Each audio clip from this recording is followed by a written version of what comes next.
Very good morning students. आज discuss कर रहे हैं एनडीए नेशनल डिफेंस एकेडमी और naval academy exam 2021 first phase में जो एग्ज़ाम लगा था। ये एग्ज़ाम कंडक्ट हुआ था लास्ट 18 अप्रैल 2021 को, और अब एक कमिंग एग्ज़ाम सेकंड जो एनडीए एग्ज़ाम लगने वाला है वो आप लोगों का 14 नवंबर को लगने वाला है। So we will discuss the general studies paper, और वो जनरल स्टडीज़ पेपर में देयर आर 150 क्वेश्चंस। एनडीए में 150 क्वेश्चंस आते हैं, जिसमें से फर्स्ट जो पार्ट है वो आप लोगों का इंग्लिश लैंग्वेज से रिलेटेड होता है। रेस्ट रिमेनिंग जो क्वेश्चंस होते हैं वो आपके जनरल स्टडीज़ का रहेगा पेपर, जिसमें सभी सेक्शंस होते हैं। और we will discuss only geography section. So geography में बात करेंगे, you will get around 28 to 30 questions. इस बार जो आए हैं अराउंड 28 से 30 क्वेश्चन आ गए हैं ज्योग्राफी में से। और ज्योग्राफी का वेटेज जनरल स्टडीज़ में सबसे ज़्यादा रहता है, और सबसे आपका स्कोरिंग भी और अच्छा आपको अटेम्प्ट करना है, अच्छा स्कोरिंग करना है, तो ये बहुत ज़रूरी है। सो लास्ट तक वीडियो को देखिएगा, जिसमें हम डिस्कस करने वाले हैं पूरी तरीके से आंसर्स को डिस्कस करेंगे। आंसर्स के साथ कि गिवन आंसर ही क्यों है उसका करेक्ट आंसर, उसको भी डिस्कस करेंगे, अदर ऑप्शंस को भी डिस्कस करेंगे। और स्टार्ट करते हैं। आप ये देख रहे हैं एनडीए एनए का पेपर, आप ये देख रहे हैं 2021 का है। और इसमें आप ये देखें तो हम ये पार्ट फर्स्ट है, जिसमें आपका इंग्लिश सेक्शन आ रहा है, ये देख रहे हैं आप। इसके बाद हम आगे चलते हैं सीधा 50 क्वेश्चन पे इंग्लिश का पार्ट है। इंग्लिश के पार्ट को डिस्कस नहीं करेंगे यहाँ पर। ये आपका पार्ट बी आ गया है, भाग 2 हिंदी में लिखा है, ठीक है। इंग्लिश में डिस्कस करेंगे। तो क्वेश्चन नंबर 51 ही आपके सामने है। ये बड़ा इंटरेस्टिंग क्वेश्चन है। सो कि आप ये देखें कि ये जो क्वेश्चन है ये एस्ट्रोनॉमी का रिलेटेड क्वेश्चन है, और इसको ज्योग्राफी में भी हम ले सकते हैं। फिजिक्स आपने पढ़ा है तो फिजिक्स वाले स्टूडेंट भी इसको ईजीली कर लेंगे अटैम्प्ट, और बड़ा अच्छा क्वेश्चन है। सेकंड क्वेश्चन भी दिया है एटमॉस्फेयर रिलेटेड। हाँ, ये आपका इंग्लिश वर्जन देखते हैं, विजिबल है, हाँ देखिए। सो ये पार्ट बी में आपका 51 क्वेश्चन जो है, क्वेश्चन है कि consider the following statement about the light year.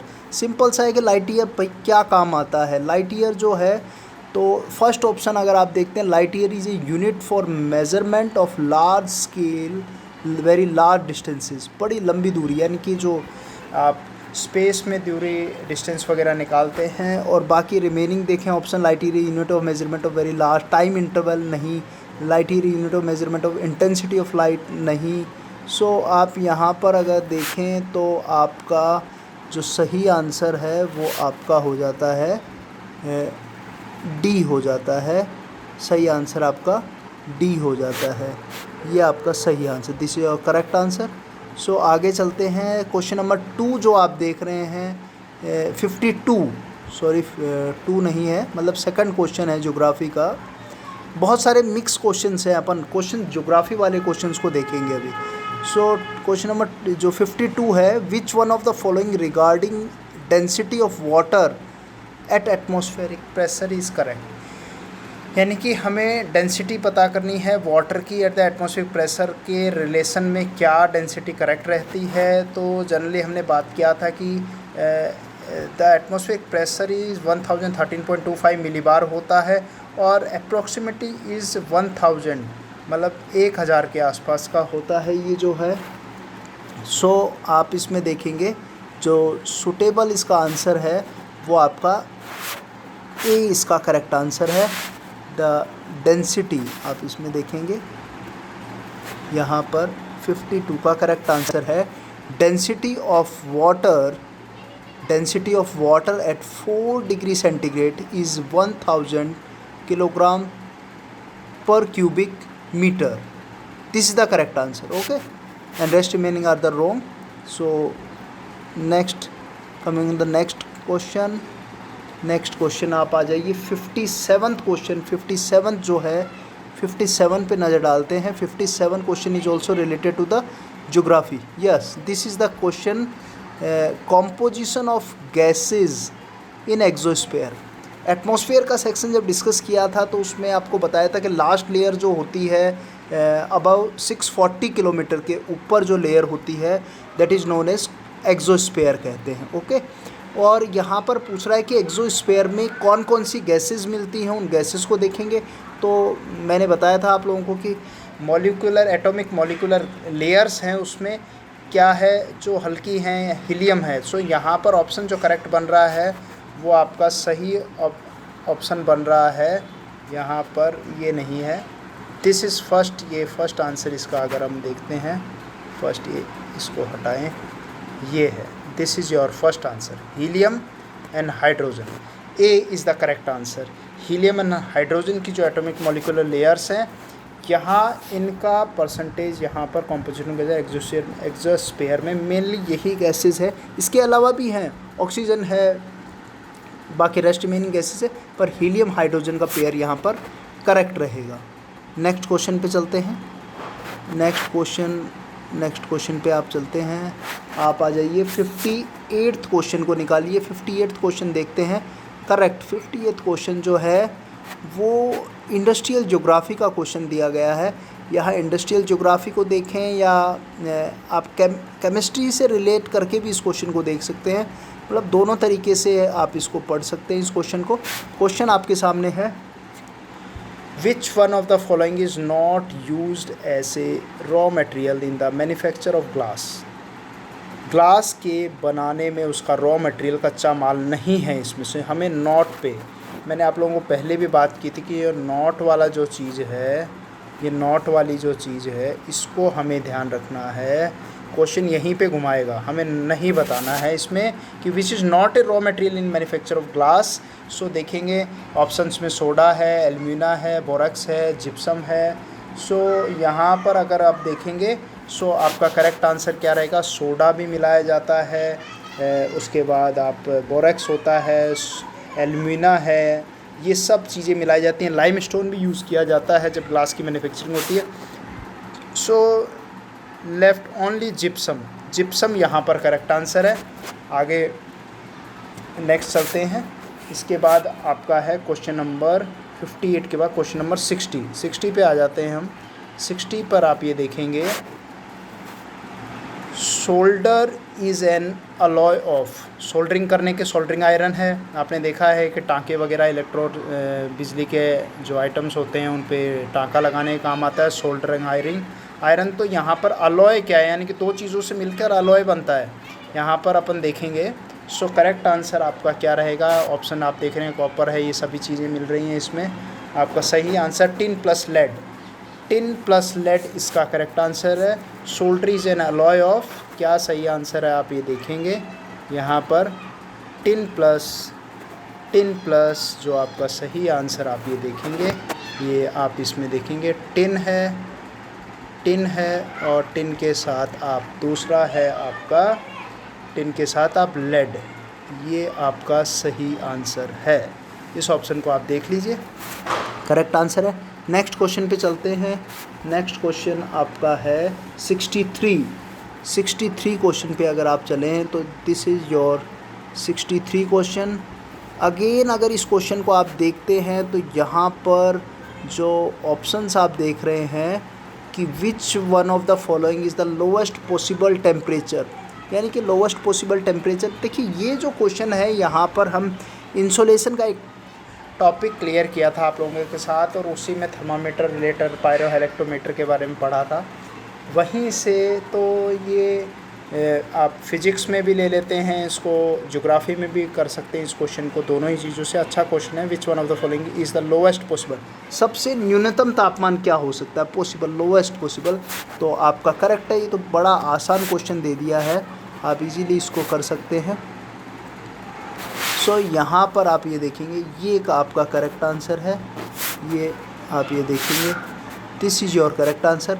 -273 degree Celsius, ये सेंटीग्रेड भी कह सकते हैं, कोई दिक्कत नहीं है। So this is the correct answer, D इसका करेक्ट आंसर रहेगा। तो 63 का सही आंसर है डी। आगे चलते हैं। नेक्स्ट आपका क्वेश्चन आ जाता है 64, एक और क्वेश्चन आ रहा है जो थर्मामीटर से ही रिलेटेड है। आप ये देखेंगे, numerically 2 thermometers, one is Fahrenheit scale and another is Celsius scale, shall read same as. So यहाँ पर थर्मामीटर में हम 2 स्केल काम में लेते हैं, एक फ़ारेनहाइट लेते हैं, एक सेल्सियस लेते हैं। दोनों को अगर आप करें तो सेम स्केल, सेम कहाँ पर रीड किया जाएगा, कितने डिग्री पर, सेम कैलकुलेशन दोनों का निकल कर आता है। सो यहाँ पर आपका करेक्ट आंसर जो है वो ए ऑप्शन है। A option is your correct answer. ये आपका ए है। आप इसको सॉल्व भी करके देख सकते हैं। आपने मैथमेटिक्स में देखा होगा, आप ये निकालेंगे C-32 ये करें और अपॉन 9 कर दें, और ये आपका बराबर C/5। सो आप इस इक्वेशन से सॉल्व करेंगे तो आपका आंसर ये आपका आ गया 5C-160, और ये आपका बराबर 9C, और ये आपका C इक्वल्स टू कितना आ जाता है -40 डिग्री सेंटीग्रेड का। ये सेल्सियस का आंसर आ गया। सेम इसी तरीके से आप निकाल सकते हैं फ़ारेनहाइट का। कर लेंगे फ़ारेनहाइट में आप F-32 करें और अपॉन 9 करें। ये तो आपने रटा हुआ है, इसमें कोई प्रॉब्लम नहीं है। F/5 कर लें, ठीक है, और आपका इक्वेशन बन गया 5F-160 इक्वल्स टू 9F। तब भी आपका आंसर कितना आता है, F इक्वल्स टू फ़ारेनहाइट कितना निकलता है -40 डिग्री।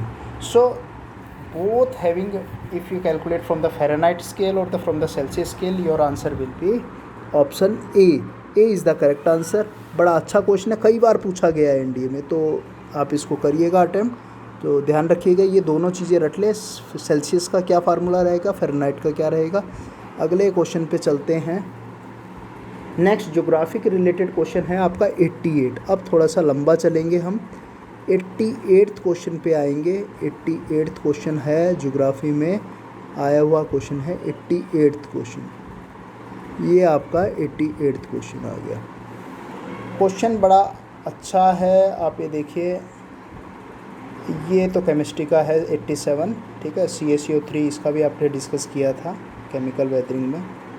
88th क्वेश्चन जो है आप इसको देखिए। 88th क्वेश्चन है, Which one of following is not a biomass energy source? सो ये यहाँ पर वापस नॉट वाला सवाल आ गया है। Biomass that are the product of plant and animal. So यहाँ पर बहुत आसान सा क्वेश्चन दिया है, क्लास 7th की बुक में भी मिल जाएगा आपको, NCERT में। यहाँ देखेंगे, देखिए, wood is the product of plant, then gobar gas is the plant of the animals, then coal is again the decomposition of the vegetation after a gap 1000 year, lakhs of year they are converted into coal. कोयले में बदल जाते हैं। तो would का है यहाँ पर, गोबर गैस है, कोल है। एलिमिनेट कर दीजिए आप। यहाँ पर आपका सही आंसर नॉट पूछा है, इसलिए न्यूक्लियर रिएक्टर होगा। करेक्ट। बड़ा सिंपल सा क्वेश्चन था, थोड़ा सा क्वेश्चन को सही पढ़े। मैंने कई बार कहा है नोट वाले क्वेश्चन ज़्यादा आते हैं, उसको देखेंगे आप। अगले क्वेश्चन पे फिर चलते हैं। आपका अगला क्वेश्चन है 89th क्वेश्चन है। 89th क्वेश्चन इस तरफ मिलेगा, तारों के टिमटिमाना किन कारण से होता है। इंग्लिश वर्जन में आ जाते हैं। इंग्लिश वर्जन आप लोगों का है, सिंपल सा क्वेश्चन दिया है, और ये डे टू डे लाइफ के क्वेश्चन है, कोई इतना हेक्टिक नहीं है। आप ये देखेंगे डे टू डे लाइफ के क्वेश्चन आते हैं। तो 89th क्वेश्चन पे चलते हैं। Twinkling of star is due to, तारों का टिमटिमाना किसके कारण होता है। आप ऑप्शंस में particular frequency of the starlight, refraction of starlight from the oceanic surface, बिल्कुल ही नहीं होगा। एटमॉस्फेयर, रिफ्रैक्शन ऑफ स्टारलाइट है, और फिर आपका magnetic field of the earth, तो बिल्कुल ही नहीं होगा।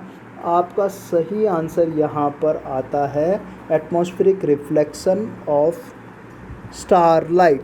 एटमॉस्फेरिक रिफ्रैक्शन ऑफ स्टारलाइट, यानी कि आपका करेक्ट आंसर क्या हो जाता है, यहाँ पर आपका करेक्ट आंसर होता है C is the correct answer.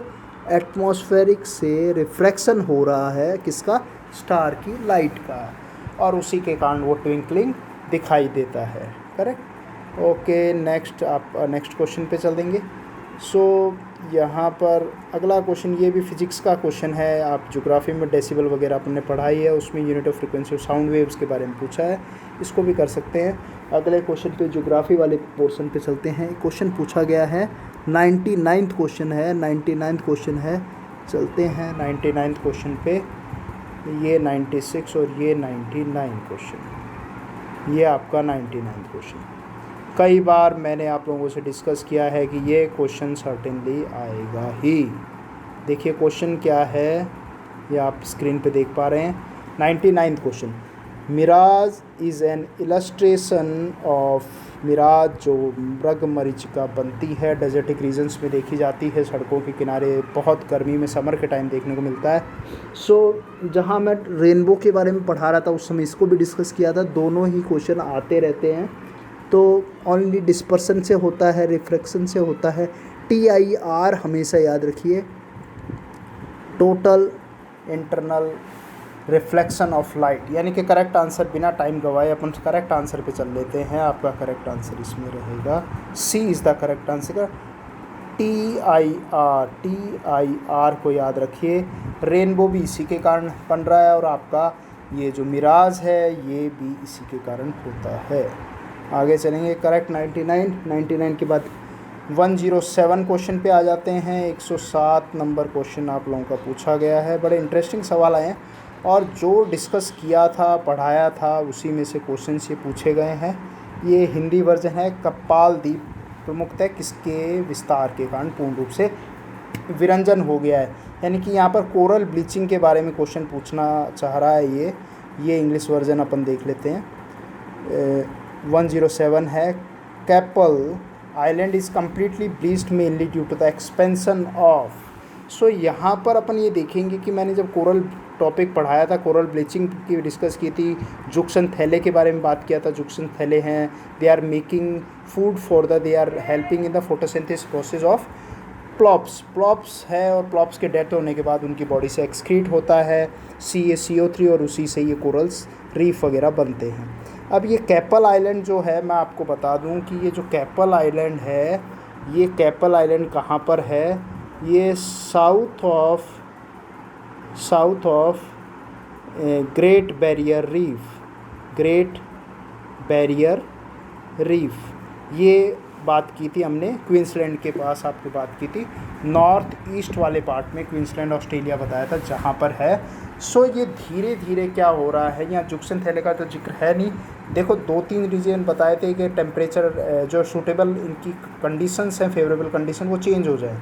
और दूसरा यहाँ पर ये देखा गया है कि इस रीजन इलाके में जो स्टार फिश है वो बहुत ज़्यादा पनपने लग गई हैं, स्टार फिश। सो ये स्टार फिश के कारण यहाँ पर ये जो कैपल आइलैंड है ये कम्प्लीटली ब्लीच्ड हो गया है। यानी कि ये सेम क्वेश्चन कहाँ है, कोरल ब्लीचिंग का क्वेश्चन है। और ये कैपल आइलैंड की लोकेशन में भी अगले पेपर में पूछ ले। ये कैपल आइलैंड आपके ग्रेट बैरियर रीफ है, जो लार्जेस्ट रीफ है वर्ल्ड की। 1920 किलोमीटर इसका एक्सटेंशन बताया है क्वींसलैंड के नॉर्थ ईस्ट में, ठीक है, कोरल सी के पास ही बताया था इसका। और साउथ पैसिफिक ओशन में ये भी क्वेश्चन बन सकता है, आ सकता है। Other option are wrong. So यहाँ पर आप देखेंगे 107 है करेक्ट आंसर ए। अगले क्वेश्चन पे चलते हैं। अगला आपका क्वेश्चन आता है 107 के 108 क्वेश्चन है। बड़ा अच्छा क्वेश्चन है, इंडियन ज्योग्राफी से है ये क्वेश्चन। देखते हैं इसको।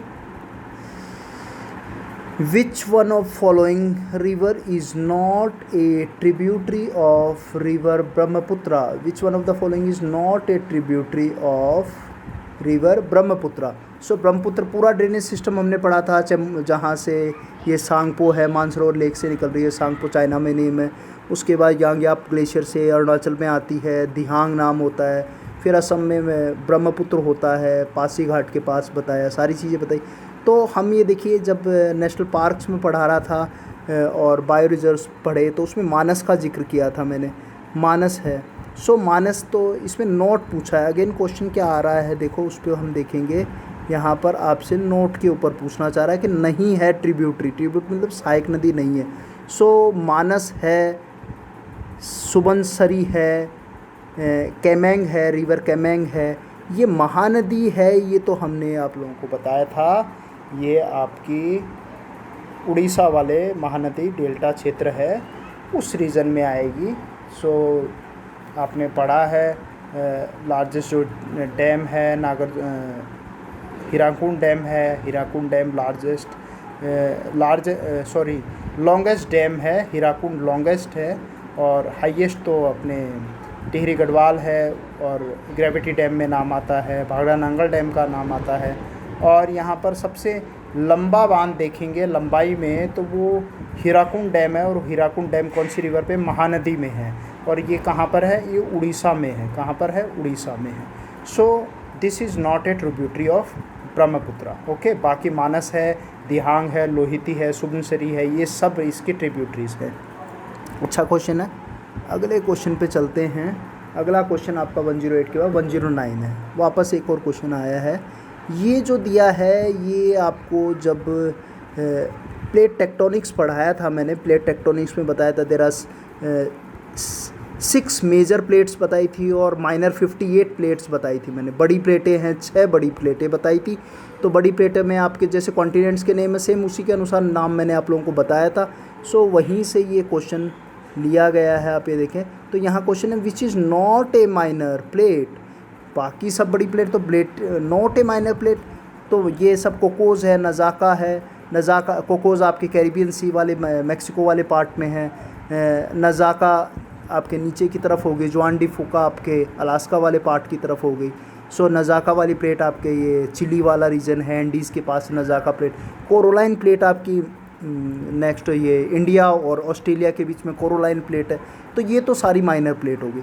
ये आप जो डी नंबर देख रहे हैं अंटार्कटिका प्लेट क्या है, ये मेजर प्लेट है। तो मेजर प्लेट्स कितनी बताई थी, 6 प्लेट्स बताई थी। तो अंटार्कटिका आप देखेंगे यूरेशियन प्लेट हो गई, अमेरिकन प्लेट हो गई, इंडो ऑस्ट्रेलियन प्लेट हो गई, अफ्रीकन प्लेट हो गई, अंटार्कटिका प्लेट हो गई, और 6 नंबर की आपकी पैसिफिक प्लेट हो गई जो प्योर ओशनिक प्लेट है।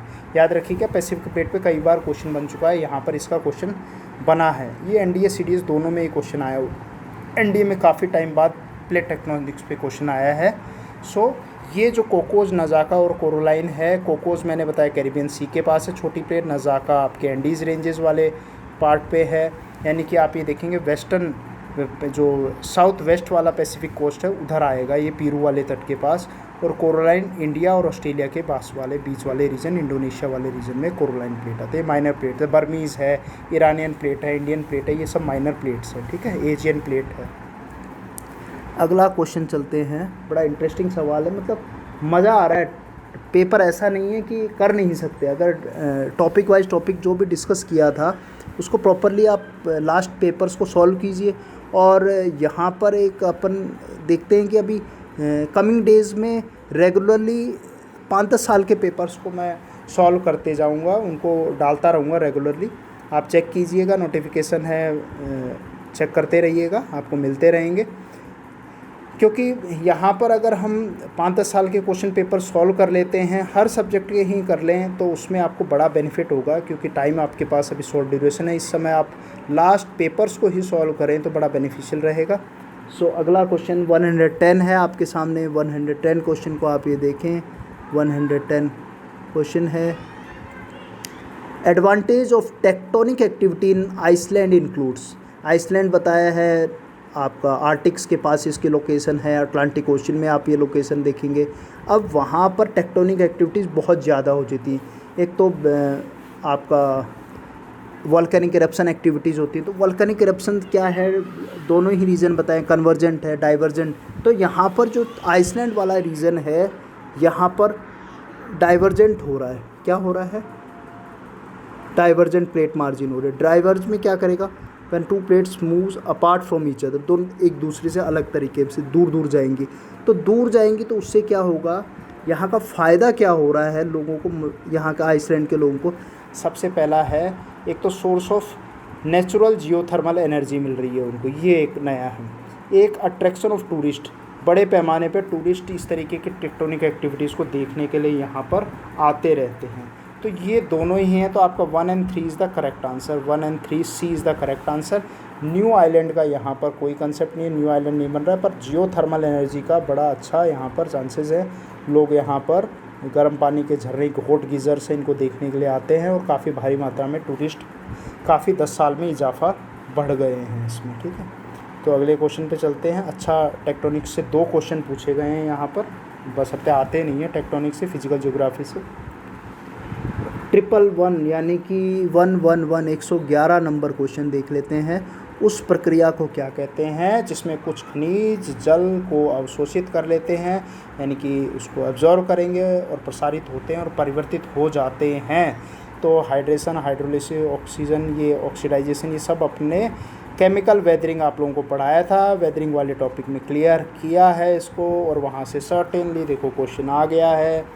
तो चलो चेक करते हैं क्वेश्चन का सही है। The process where by certain minerals absorb water expand, water को एब्जॉर्ब करने के बाद वो एक्सपेंड हो जाते हैं, यानी कि क्या हो रहा है यहाँ पर डिकम्पोज हो रहे हैं वो, एंड चेंज उनमें आ रहा है। तो ये प्रोसेस आपका क्या कहलाता है, this process is known as hydration. A इसका करेक्ट आंसर है। अगर उन मिनरल्स में से क्या निकलते हैं, the minerals they excrete the elements, water के मिलने से एलिमेंट अगर बाहर निकल जाते हैं, क्योंकि मिनरल्स बनते कैसे हैं, आई हैव डिस्कस कि एलिमेंट प्लस ऑक्साइड दोनों मिलकर क्या है, मिनरल्स बनते हैं।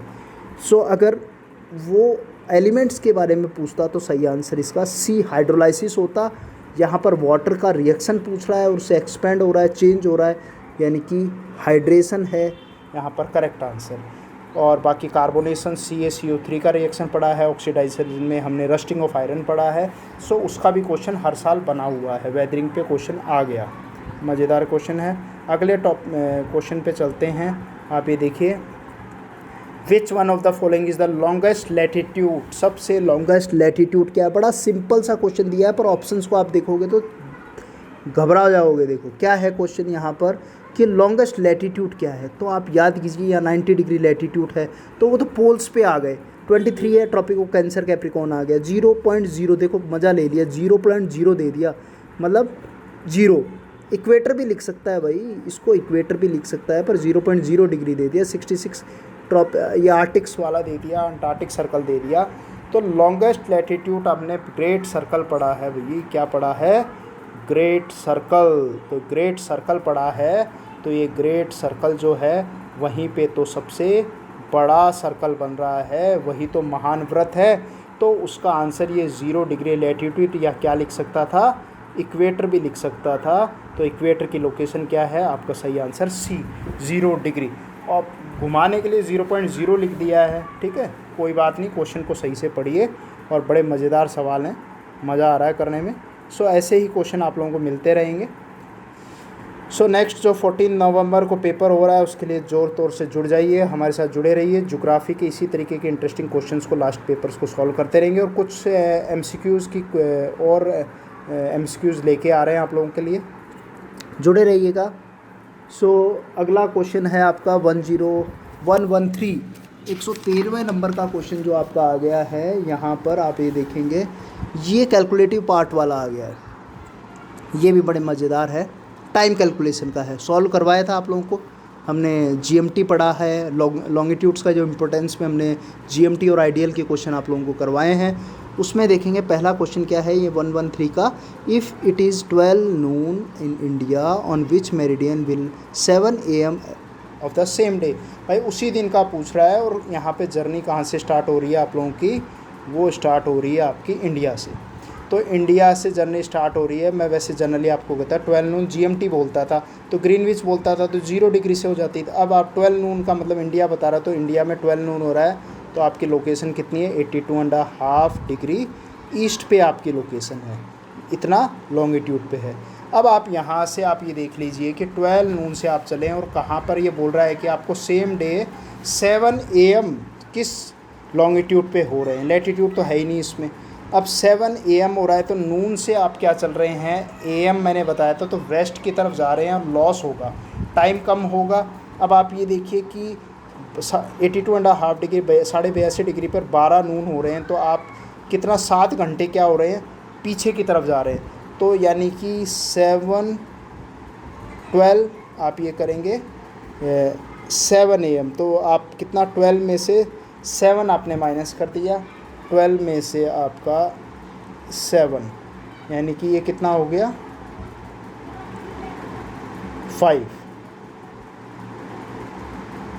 आ गया, मल्टीप्लाई बाय 15, यानी कि ये आपका आ गया 15 5 is 75। अब 75 डिग्री आप कहाँ पहुँच गए, 75 डिग्री आप वेस्ट में देखेंगे, वेस्ट में ही तो लॉस करेंगे। ये रहा आपका सही आंसर, डी आ गया। अब यहाँ पर ये देख रहा है भाई 75 एक्यूरेटली आप पे 75, पर यहाँ पर एक चीज़ देखें, रुको रुको एक मिनट इस क्वेश्चन को थोड़ा फिर ध्यान से देखते हैं, थोड़ा कैलकुलेटिव पोर्शन है, थोड़ा सा टाइम लेंगे यहाँ पर। अब यहाँ पर आप 7/12 यानी कि 12 से जब आप पीछे जा रहे हैं, तो 12 से पीछे जाते हैं तो 7 इसमें से तो माइनस करना पड़ेगा आपको, तो पीछे जाएंगे तो आप यहाँ पर दो तरीके से देख सकते हैं कि 82.5 डिग्री है, तो 82.5 डिग्री है तो आप 15 × 7 करेंगे, यानी कि डिफरेंस टाइम देखें 7 AM का यहाँ पर टाइम बता रहा है आपको सेम डे का, तो आप 12 नून पे इसका कैलकुलेटिव जो आप देखेंगे 7 × 15, ये आपका 75 आ गया। 75 जो आया है, अब आप ये देखिए कि इंडिया का स्टैंडर्ड टाइम 82.5 डिग्री है, तो 82.5 डिग्री से आप माइनस करेंगे 75 को, तो आपका कितना आता है, आपका टाइम आता है, ये आता है 7.5, तो ये आपका वेस्ट लॉन्गिट्यूड, यानी कि ये इसका आंसर बी हो जाएगा सही आंसर। थोड़ा सा क्वेश्चन को घुमाया है, मतलब ये आप जनरली अगर ऐसा करते हैं, देखो 75 डिग्री वेस्ट कब आता है, पहले हमने जो किया 75 डिग्री वेस्ट कब आता है, जब ये 12 नून क्या लेता है, GMT को लेगा तो 75 डिग्री वेस्ट आएगा। पर ये कहाँ से स्टार्ट कर रहा है, ये 12 नून इंडिया से स्टार्ट करते, तो इंडिया से आप कितना लेंगे 82.5 डिग्री, 82.5 डिग्री से आप 7 घंटे पीछे चले जाइए, तो 7 मतलब कितना, 7 घंटे का मतलब 1 hour equals to 15 degree, 15 degree equals to 1 hour, 7 × 15 75। अब 75 डिफरेंस घटाएंगे किस में से, 82.5 से, तो आपके पास कितना आता है, 82 में से 75 गया तो 7, और हाफ का कितना 0.5 बच गया, तो ये आपका बी आंसर करेक्ट है। अगर if it is 12 Noon in GMT Greenwich लिखता तब इसका answer 75 degree west longitude D answer आता, अभी इसका करेक्ट आंसर बी है। करेक्ट सही क्वेश्चन था, बड़ा मज़ेदार था, थोड़ा टाइम लिया पर समझ में आ गया। ये देखना, इसकी जितनी एक्सरसाइज करें उतनी ही कम है। इस तरीके टिपिकल क्वेश्चंस पे थोड़ा सा टाइम देना पड़ता है, तुरंत ना करें। देखिए दोनों तरीके से मैंने इसको निकाल के बताया। GMT बेसिस पे अगर होता इंडिया की जगह GMT तो आंसर डी आता, और इंडिया लिखा है तो इसका करेक्ट आंसर क्या है आपका, B is the correct answer, 7.5 degree west longitude. अगला क्वेश्चन आपका है 119, 119 नंबर क्वेश्चन पे आ जाते हैं। 119 आपका क्वेश्चन है 119। ये क्वेश्चन आया है लैंडफॉर्म से, लैंडफॉर्म से क्वेश्चन आया है, आप ये देखेंगे लैंडफॉर्म से क्वेश्चन है। बास्केट ऑफ एग्स टोपोग्राफी, अंडों की टोकरी भरी हुई कहाँ दिखाई देती है, ये आपका ग्लेशियर से क्वेश्चन है। ग्लेशियर की जो टोपोग्राफी है हिमनदों की, उसमें सही आंसर इसका ड्रमलिन है। एस का डिपोजिशन में आ जाता है, नीचे जो सड़कें वड़कें बनाने के काम आता है। इसका सर्क जो है वो बिल्कुल आर्क शेप होते हैं, इस तरीके के शेप होते हैं सर्क, इस तरीके से आर्म चेयर शेप होते हैं, ये सर्क होते हैं इस तरीके से आर्म चेयर शेप। और दो सर्क मिल जाते हैं तो क्या बन जाता है, अरेते बन जाता है। उस पर भी डिस्कस किया था। मोरेन्स डिपोजिशंस में है, ये सब नीचे डिपोजिशनल एरिया में मोरेन एस्कर वहीं मिलते हैं। सर्क आपका सर्क जो सर्क अरेते टान लेक, ये सब आपके फीचर्स बनते हैं जो यंग स्टेज है, शुरुआत में बनते हैं। U shape valley, hanging valley, ये सारी चीज़। और ये ड्रमलिन जो है ये ट्रांसपोर्टेशन में है, तो यहाँ पर इस तरीके से एग शेप, ये ऐसे शेप मिलती है। तो वाइट कलर के होते हैं ये, तो दूर से कैसे दिखेंगे, बास्केट ऑफ एग्स के अंडों से भरी टोकरी है, तो ड्रमलिन या इसको इन्वर्टेड बोट शेप भी कई बार ऑप्शन में लिखा था, इन्वर्टेड बोट शेप टोपोग्राफी, तो ये ग्लेशियर से बनी हुई है। ये क्वेश्चन आया हुआ है। ओके, अगले क्वेश्चन पे चलते हैं। 120 है नेक्स्ट क्वेश्चन, 120 है। 120 आप देखेंगे, ये एस्ट्रोनॉमी का क्वेश्चन है जो स्टार्टिंग में हमने डिस्कस किया था। विच one of the following planet has the highest density. भाई हाईएस्ट डेंसिटी है तो मैंने आप लोगों को ट्रिक बता दी थी, हाईएस्ट डेंसिटी के ट्रिक आप लोगों को दे दी थी, आप याद करेंगे। EM VM NJ US, ये एक ट्रिक बताई थी। E4 आपका पहला ही सही आंसर। हाईएस्ट डेंसिटी आपकी आ गई अर्थ की, ठीक है, अर्थ की है, और उस अर्थ की कितनी 5.517 ग्राम पर क्यूबिक सेंटीमीटर, ये आपको बताई थी। तो दोनों ही तरीके से क्वेश्चन आया हुआ है। और लोवेस्ट डेंसिटी आपकी बात की 0.6 सैटर्न की बात की थी, बाकी अर्थ है, ये आपका मरकरी आ गया, वीनस आ गया, मार्स आ गया, नेपच्यून आ गया, जुपिटर और यूरेनस, और लास्ट में सबसे कम सैटर्न की बात की थी। क्लियर। अगले क्वेश्चन में बड़ा अच्छा क्वेश्चन था ये। अगला एक और 121 क्वेश्चन है, ये भी बड़ा इंटरेस्टिंग क्वेश्चन है। Point of origin of earthquake. Earthquake में बात की थी 3-4, ये सभी टॉपिक्स को पढ़ा था। एपिसेंटर भी पढ़ाया था, फोकस पढ़ाया था, फोटोस्फीयर हमने बात की थी जब इंसोलेशन पढ़ाया था। सन का जो आउटर पार्ट होता है उसे फोटोस्फीयर कहते हैं, सेस्पिंग। तो इसमें 3 चीज़ें तो अर्थक्वेक से रिलेटेड। क्वेश्चन पूछ रहा है आपसे पॉइंट ऑफ ओरिजिन, भाई भूकंप का ओरिजिन कहाँ से होता है, किस पॉइंट से होता है, तो वो आपका आंसर आएगा फोकस। फोकस कहाँ होता है, इनसाइड द अर्थ। उसके ऊपर क्या बनता है, ये एपिसेंटर। ये क्या बनता है, बताया था 90 डिग्री के एंगल पर ये लाई करता है एपिसेंटर।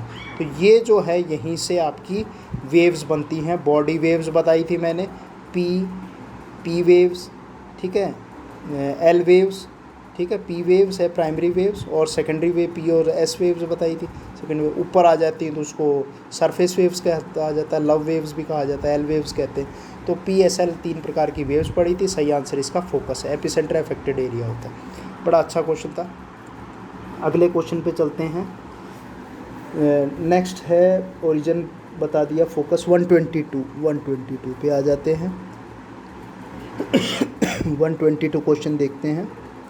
स्थलमंडल की अधिकतम गहराई कहाँ पाई जाती है, भाई कहाँ पाई जाएगी। स्थलमंडल कितना बताया था आपका, 100 किलोमीटर मोटाई बताई थी इसकी। तो सबसे गहराई सबसे गहराई आपकी कहाँ आएगी 122। Maximum depth of the lithosphere is found in the, सही आंसर, सीधा आंसर पे आ जाते हैं। मेरा टाइम हुआ भाई, पैसिफिक ओशन है, 11 किलोमीटर डेप्थ है यहीं पर, बाकी सब में इतना नहीं है। ये सबसे डीपेस्ट यहाँ पर डेप्थ सबसे ज़्यादा देखने को मिलेगी। अगला क्वेश्चन है 123 पर आ जाते हैं। large body of magnetic material that cool in the deeper depth of earth crust and develop in the form of large domes। बड़े बड़े पत्थर बना देता है इंटीरियर वॉल्केनिक में, इंटीरियर जो इंट्रोसिव इग्निशियस रॉक्स बनते हैं उस पर क्वेश्चन पूछा गया है। सो यहाँ पर याद रखिए सबसे बड़े जो रॉक्स बनते हैं उनको बैथोलिथ कहा जाता है। करेक्ट आंसर आपका batholith. Bath shape, laccolith, concave से लेपोलिथ, कॉन्वेक्स आ गया, फैकोलिथ, स्पाइरल शेप, अलग अलग शेप्स के हैं। तो सारे ये क्या हैं, इंट्रूसिव इग्निशियस रॉक्स हैं। इसके बाद देखते हैं अगला क्वेश्चन है 124। अच्छा क्वेश्चन है। Which one of the following oil refinery is not located in Assam. फिर नोट का सवाल आ गया। नोट का तो बड़ा इंपॉर्टेंट है, ध्यान रखना है कि असम में नहीं है। असम पे 2 सवाल आ गए, ब्रह्मपुत्र का पूछा और एक और पूछ लिया।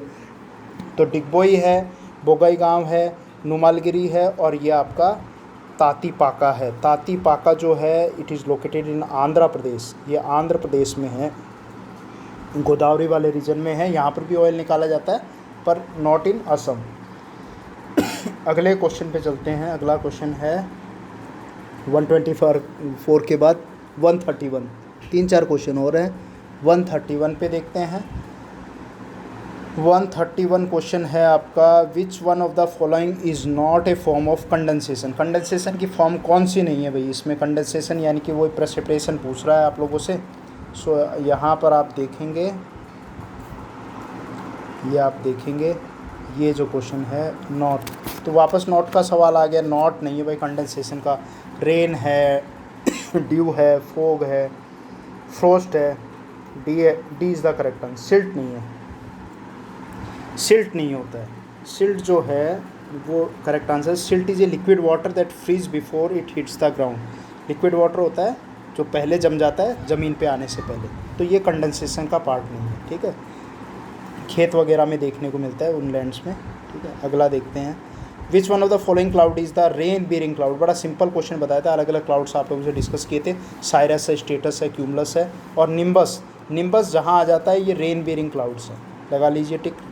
सी है nimbus, rain bearing cloud. Cirrus सबके टॉप क्लाउड, क्यूमुलस कपासी हो गए लोअर वाले क्लाउड हो गए जिन्हें वर्टिकल क्लाउड्स कहते हैं। स्टेटस हॉरिजेंटल क्लाउड्स होते हैं, लेयर्ड क्लाउड्स होते हैं, इन पर बात की थी, क्वेश्चन आ गया।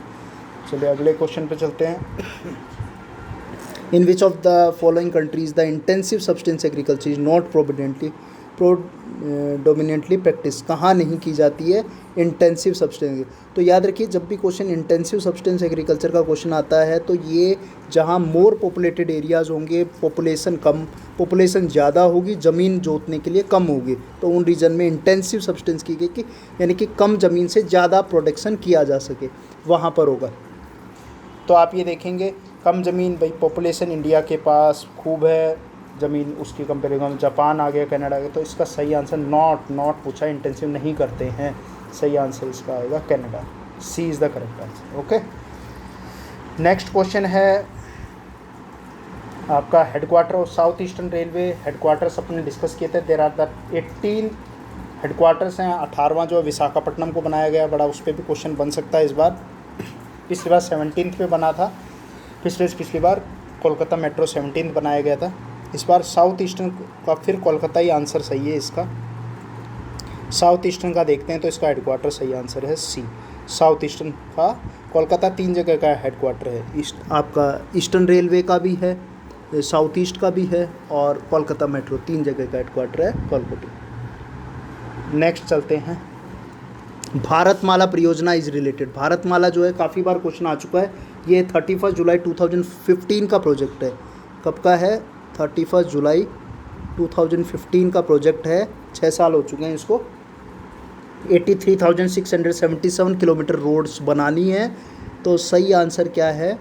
ये आपका है network of national highways in India, ये है। तो उसी के तहत ये सारे डिगोबोई है, बोगीबील है, जो आपका भूपेन हजारिका ब्रिज है, ये सारा नॉर्थ ईस्ट में पूरा कनेक्ट कर दिया है। उसके बाद आपका ये जोजिला पे चल रहा है, जोजिला पास पे 14.5 अटल टनल चल रहा है, बाकी जितना कनेक्टिविटी का काम चल रहा है ये भारतमाला परियोजना ही है। और एक फ्यूचर में इसी के साथ है, जो श्रीलंका है उससे भी 21 पॉइंट जो है हमारा 12 नॉटिकल माइल वाला एरिया है, उसको भी कवर करने का है एक ब्रिज बना के, वो भी इसी के अंदर है। तो ये सारी चीज़ें इसमें डिस्कस कर रहे हैं हम। अगला एक क्वेश्चन लास्ट में देखेंगे 142, बाकी तो ज्योग्राफी के करीब करीब कंप्लीट हो चुके हैं। एक और अच्छा क्वेश्चन आया 137 पे आया एक क्वेश्चन है, उसको देखते हैं।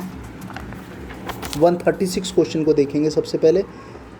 The natural vegetation which cover the maximum geographical area India. भाई इंडिया में सबसे ज़्यादा क्या है? जब भी इंडिया में सबसे ज़्यादा बात करें तो आपको ट्रॉपिकल डेसिडियस फॉरेस्ट है। फॉरेस्ट स्टेट की बात की थी, Madhya Pradesh is the forest state, और वहाँ पर ट्रॉपिकल डेसिडियस यानी कि पतझड़ वाले वन सबसे ज़्यादा मिलते हैं। माउंटेन पहाड़ों में मिलेंगे, थ्रोनी डेजर्ट वाले में ट्रॉपिकल एवरग्रीन आपके अंडमान निकोबार हो गया, सह्याद्री वाले रीजन में यहाँ पर देखने को मिलेंगे। बाकी जगह आपके tropical deciduous is the correct answer. River Beas flowing from Himachal and Punjab join the river, कहाँ जॉइन करती है? ब्यास है सबसे छोटी है, मैंने बताया था कि ये 470 किलोमीटर फ़्लो करती है। कितना है ये? 470 किलोमीटर फ़्लो करती है, और ये आपके जाकर सतलज में मिल जाती है। ये कहाँ पर? सतलज में मिल जाती है, हरीके के पास, हरीके बैराज है पंजाब में, वहाँ सतलज में ये मिल जाती है, ज्वाइन कर देती है। करेक्ट। सो ये इंदस तो है ही मेन ब्रांच, जिसकी झेलम, चिनाब, रावी, ब्यास हमने पढ़ी थी। चिनाब पाकिस्तान चली गई, रावी, ब्यास और सतलज यही इंडिया में रहती हैं। Correct answer B, Sutlej. अगला क्वेश्चन है 149 क्वेश्चन पे देख लेते हैं। 149 क्वेश्चन है, लास्ट क्वेश्चन आ गया 149। Which country has replaced Maldives to host the 2023 Indian ocean island games? ये करंट जीके का क्वेश्चन है, ज्योग्राफी से रिलेटेड भी आ गया, और न्यूज़पेपर में इस तरीके के ज्योग्राफिकल फैक्ट वाले क्वेश्चन आते रहते हैं, उसी से लिया गया है कि 2023 का इंडियन ओशन आइलैंड गेम्स कहाँ ऑर्गेनाइज हो रहे हैं। ये अच्छा क्वेश्चन है, सही आंसर इसका मेडागास्कर है। मेडागास्कर की लोकेशन है अफ्रीका, आपने देखा है, अफ्रीका के पास ये मेडागास्कर है, सबसे बड़ा आइलैंड है मेडागास्कर है इसका, ठीक है। वहाँ पर ऑर्गेनाइज़ किए जाएंगे, पहले मालदीव कर रहा था और मालदीव को हटाकर अब मेडागास्कर कर रहा है। बड़ा अच्छा क्वेश्चन है, Indian ocean island games. Okay, next question पे चलते हैं। 142 और 146 क्वेश्चन थोड़े से करंट जी के क्वेश्चन है, उसको भी देख लेते हैं। 142 क्वेश्चन 142 ये 142 क्वेश्चन है। ये है आपका एक्सरसाइज डेजर्ट नाइट, ये बायलैटरल एयर एक्सरसाइज है, तो इस तरीके के क्वेश्चन भी आते रहते हैं डिफेंसेस में। तो ये बायलैटरल, ये फ्रांस के साथ की गई थी, इसका सही आंसर आपका फ्रांस के साथ डेजर्ट नाइट। अगला क्वेश्चन आपका है 146 पे देख लेते हैं। 146 पे एक क्वेश्चन और आया हुआ है। 146 क्वेश्चन है, which one of the following is most appropriate about the exercise कवच। कवच जो है ये जॉइंट एक्सरसाइज थी। तो ट्राई फोर्सेस हैं अपनी, जो आर्मी है, नेवी है, एयरफोर्स है, और उसके अलावा इंडियन कोस्ट गार्ड। ये 23 जन 2021 को हुई थी। कब कंडक्ट की थी? 23 जन 21 को की गई थी। और ये तीनों की एक्सरसाइज है, तो ये जॉइंट मिलिट्री एक्सरसाइज, इसमें सभी आ जाएंगे। ये डी इसका करेक्ट आंसर है। आर्मी है, नेवी है, एयरफोर्स है और कोस्ट गार्ड है, सभी आ जाएंगे इसमें। सो यहाँ पर हमने we have discuss all the question related to geography. अब यहाँ पर बात करें कि जो भी ज्योग्राफिकल फैक्ट्स है, you will get around 28 to 30 question. So maximum part we have discuss from the geography section. So regular videos को देखते रहिए। यहाँ पर हम डिस्कस कर रहे थे एनडीए नेवल का लास्ट पेपर हमने डिस्कस किया था, जो आपका 18 अप्रैल को लगा था। इसी तरीके से रेगुलर आप देखते रहिए, नोटिफिकेशन मिलते रहेंगे आप लोगों को। 1-2 दिन के अंदर पेपर जो भी है प्रोबेबल पेपर्स को डालते रहेंगे। और हमने डिस्कस किया था NDA naval academy exam 2021 part first को डिस्कस किया, जो 18 अप्रैल को लगा था। सो लास्ट तक वीडियो को देखने के लिए थैंक यू वेरी मच। जय हिंद। अपनी क्वेरीज़ है कमेंट बॉक्स में डालिए। नमस्कार।